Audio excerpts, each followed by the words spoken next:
Vamos analisar a derrota para o Santos por 3-0, que eu acho que eu tenho que dar um salva de palmas para muita gente. Muita gente que há um tempo atrás estava me xingando quando eu fiz uma crítica ao Pedrinho.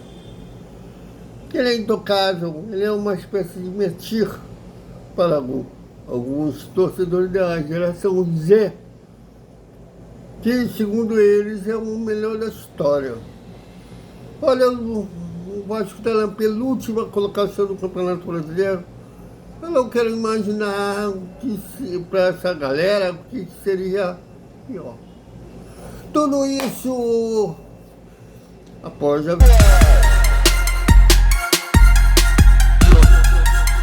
vinheta. Salve, salve, galera do Vascão, mais um pós-jogo pro canal Salutosa de se dar a cara a bater. A gente não é como essa diretoria que foge, né, se esconde nas horas difíceis. Aliás, esse cidadão que ocupa a presidência do Vasco, que tem uma galera que jura que não é político, embora ele esteja no maior cargo político do clube, não dá uma coletiva há um ano e meio. Eu falo coletiva, aquilo que se fala na CBF, aquilo não é coletiva. Então, assim, e uma galera que passa pano para qualquer coisa que ele fala e faz. A começar com a vergonha que ele fez antes da bola rolar, sabendo que o Flávio Bolsonaro e o Ruas, que é o candidato ao governo do Rio pelo PL, iriam lá, falou que convidou todos os candidatos. Sabe que o Lula, por ser presidente, ele pode ir aos estádios. E os outros são inexpressíveis, então ficou no Flávio Bolsonaro, que aliás a boa parte da staff que acompanha o Pedrinho é ligada à família Bolsonaro. Tem muita gente que trabalhou com o pai dele, inclusive, e teve foi preso se passando por isso.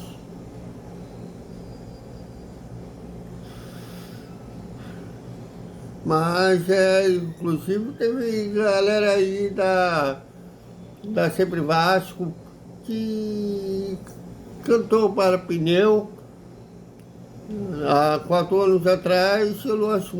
Eu particularmente não acho muito normal cantar para pneu, rezar para pneu. Nada contra quem tem fé, não tem nada a ver com o seu agnóstico, mas para pneu eu acho bom.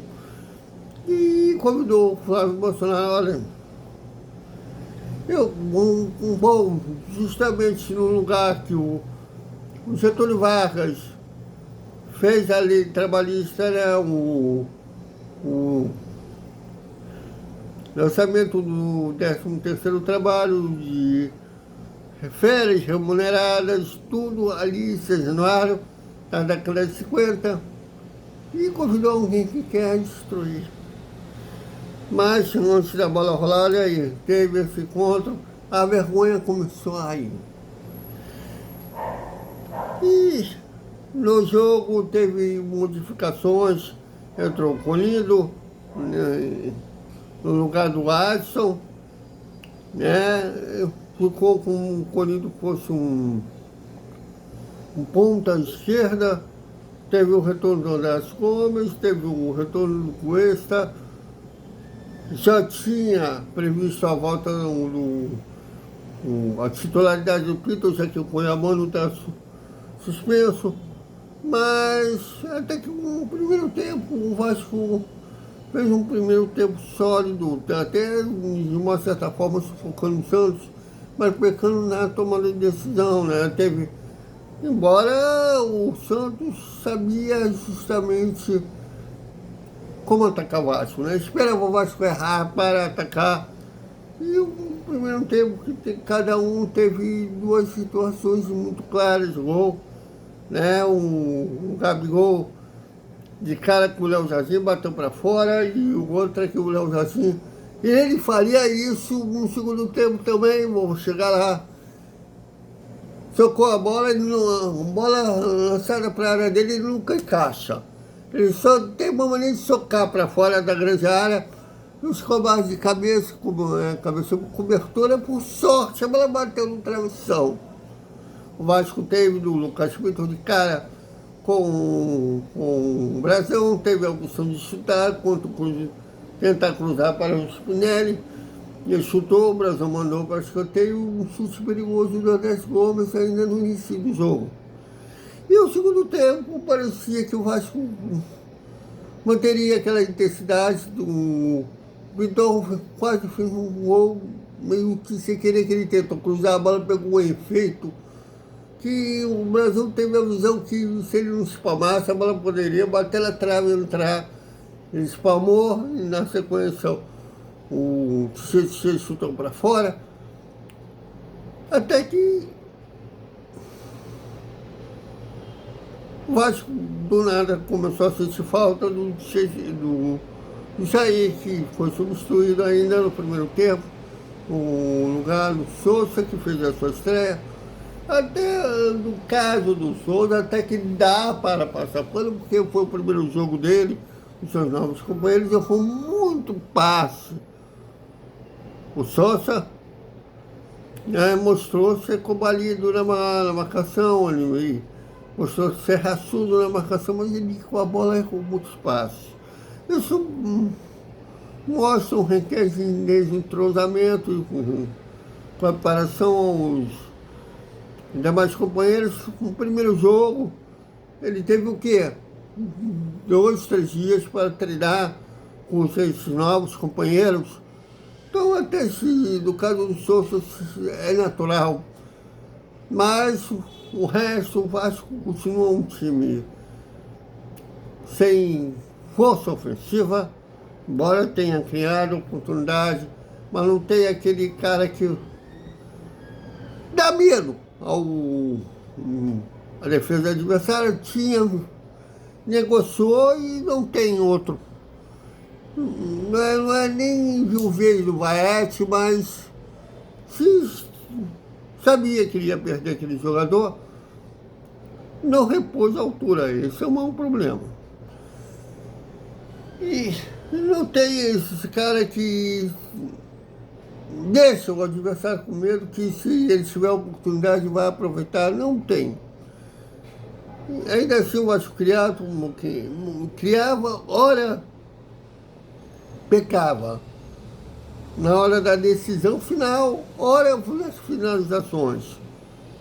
E o Santos viu que o Vasco não era esse bicho das 7 cabeças, começou a se assanhar e abriu o placar. Né?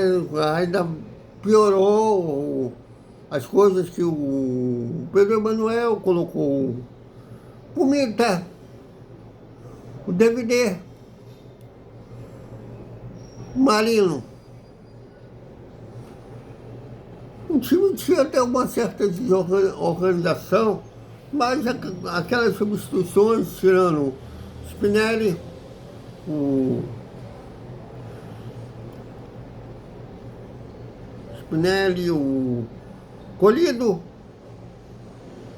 e o Pinto, o time ficou todo completamente desfigurado. E o Mita, eu falei para vocês aqui já tem uns 4, 5 vídeos, não me lembro, que foi na vitória sobre o Fluminense, que eu falei que o uruguaio é bom ofensivamente, mas sempre foi uma merda ruim, péssimo defensivamente. Eu não sei como que ele passou numa peneira para ser lateral. Então na marcação ele sempre foi frágil. E o gol do Santos, o primeiro gol do Santos foi em cima dele. Que o Gabigol deu um drible de corpo com uma extrema facilidade. Entrou de cara com o Léo Jardim, se no primeiro tempo um lance similar. Ele perdeu querendo botar muito no canto, né, tirar o Léo Jardim. Dessa vez não perdoou, abriu o placar. E Vasco sentiu o gol. Aí mesmo que entrou em desespero, começou a ficar nervoso, não acertando no cargo e levou mais 2 gols, até de uma forma natural.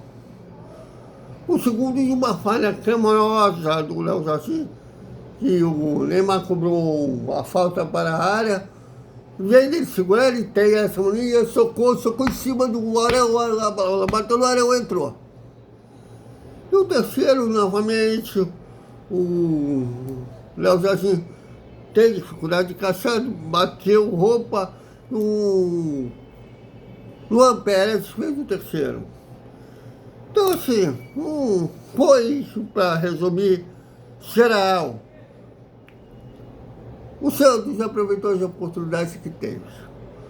Foi competente em aproveitar as oportunidades que teve. O Vasco, não. O Vasco necessita de meia criativo, de atacante matador. Necessita de tudo, porque tem uma diretoria incompetente. Podem instigar a geração Z que defende essa diretoria, qualquer coisa que a diretoria fala e faz. Estão comemorando mais um empréstimo. Poxa, ele é um puta de gestor, porque está pedindo mais um empréstimo, que maravilha! Virgem e vitória do Flamengo? Virgem, tá tendo Flamengo e Mirassol. Virgem e vitória do Mirassol? Sem título. Sem títulos ganhou nada, nem miséria e um carioca. E tem uma geração aí ensinando que é o melhor da história. Calçada deu banana com 3 brasileiros, ele já era presidente em 89, 97, 2000, só em 74, que era outro. Deu uma Libertadores. É sério que o PT é o melhor da história. Mas a passividade da própria torcida, todo mundo calado. Mas também eu entendo, um pai de família não vai mandar o Pedro naquele lugar, porque tem uma organizada chamada, pode ser habilidade como meu churrasco, minha vida. Isso aí o Romário não tinha razão. Né? Que o Romário vivia as turras com essa organizada, que ele falava que essa organizada era interesseira. Se você desse ingresso, alguma coisa que fosse do interesse dessa organizada, eles conseguiam apoio. Se não desse, não tinha apoio dessa organizada. É que o Romário falava, e pelo jeito é isso, já que o Vasco está na penúltima colocação do Campeonato Brasileiro. E assim, tem aí um presidente dessa organizada que fala que a gestão do Pedro tá bom. Tá bom até para as assessorias 0800 que ele tem, né? Poxa, o Calçado, Eurico, o Roberto, tá todo mundo com inveja do Pedrinho, porque eles tiveram isso. A recuperação judicial, que não precisava pagar dívida. A recuperação. Aí, quanto não chegasse a um denominador comum, vai começar agora. Chegou a um denominador comum com os credores com deságio de 90%. Ainda assim, dá pedido empréstimo. Ainda assim.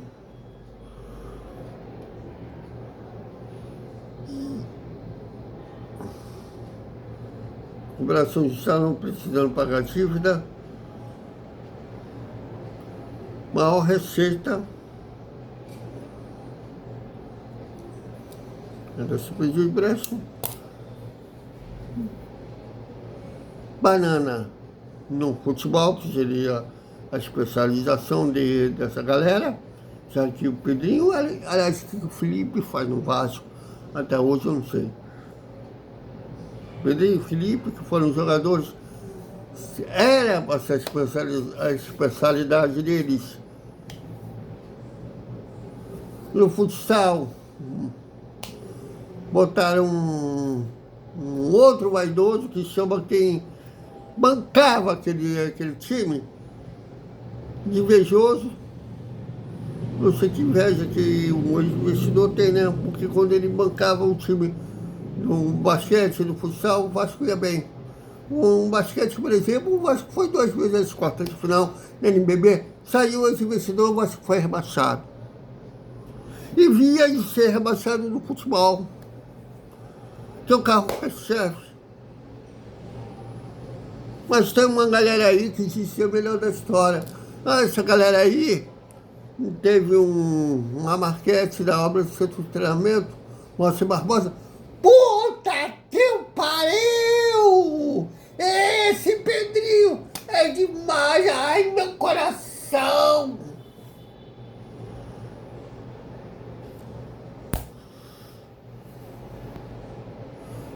Comemorando maquete de obra.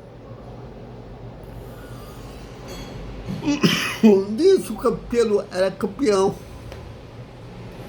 A mais linda maquete que eu vi na minha vida foi de Sérgio Januário, que aparentemente era parceria com a W Torre, que nunca acertou papel.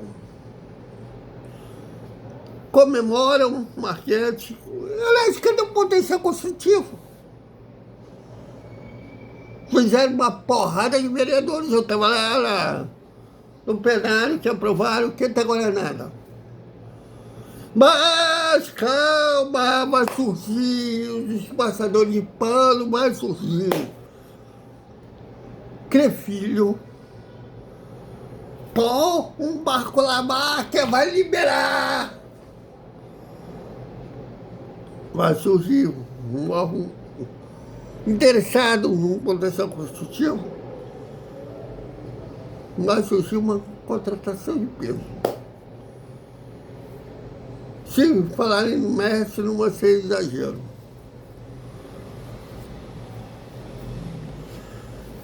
O Vasco hoje é o Vasco um clube do ressentimento. A galera das antigas se recusando a entrar no século XXI e a galera do século XXI querendo se modernizar e a galera da geração Z querendo chegar no ônibus e já sentar na janela.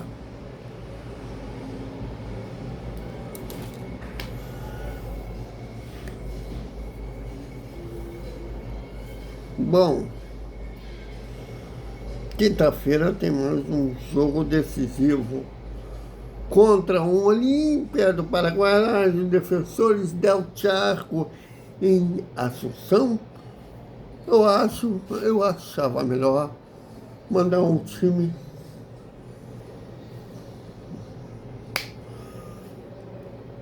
B, sei lá que o Vasco tem time B. Não pode mandar um time sub-20 que está concentrado aí na disputa do brasileiro, né, do título brasileiro contra o Palmeiras. Não pode mandar o feminino, porque o feminino está via de subir para a Série A. Mas, por quê? Deveria poupar esse time jogando todo dia, é horrível. Imagina ter uns jogos decisivos seguidos de jogos decisivos. Eu acho que deveria concentrar agora no Campeonato Brasileiro. Dane-se a Copa Sul-Americana, investe, dependendo como estiver a situação, até o jogo contra o Vitória da Bahia na Copa do Brasil. Por quê? A situação já está desesperadora. Já está para fazer contas. É a mentalidade da geração Z. Eles são tão Vasco, cara. Até o Vasco que não pegaram, o Vasco que eu peguei. Eles comemoraram que o Pedro deu quase Título da Copa do Brasil, quase. Comemoraram o segundo lugar. O primeiro dos últimos.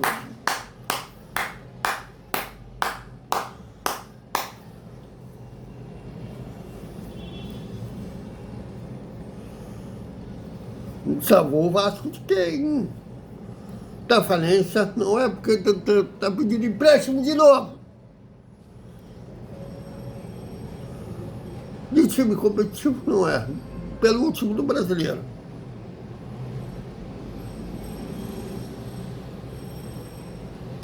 Não quero saber o que salvou. Que até agora eu não vi salvamento nenhum. Agora, estamos igual religião, esqueci. Estão acreditando naquele ser salvador que vai chegar, que é o Marco na máquina, salvar todos os pecados que essa diretoria está fazendo.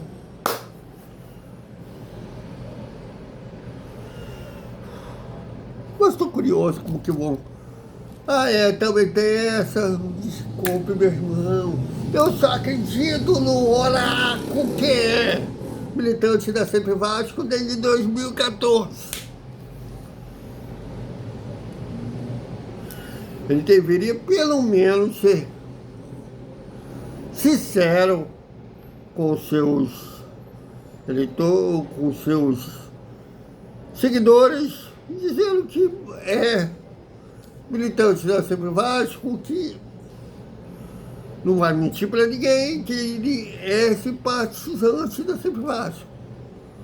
Mas não tem essa unidade, visto que não tem lado.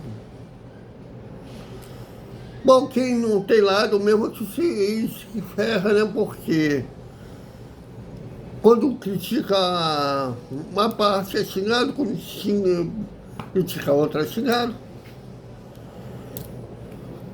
Mas vamos que vamos, porque estou curioso como que será a semana dessa assessoria 0800, que vai passar pano por mais uma vergonha, mais um fracasso. Da diretoria ter convidado Flávio Bolsonaro, como eu falei, eles são muito chegados, tem muita gente da atual diretoria que trabalhou com o pai, mas eu achava que institucionalmente ele deveria ter separado as coisas. Não levar para o lado político, mas acabou levando, vê que ele leva as coisas pessoais para dentro do clube. Não deveria, né? Tem gente que marca com rolê e conta profissional. Mas eu quero a imagem do clube que vai borrá-lo. Bom, então é isso, galera. Até um nosso Desperta Vascaíno, a hora do almoço. Dependendo, né, se for muita entrevista, muitas perguntas lá na coletiva do Pedro Manuel, a gente vai dividir em 2 tempos. E o boa noite, com o resumo da segunda-feira do Vasco. Estou curioso como que será essa galera passa pano. Até mais.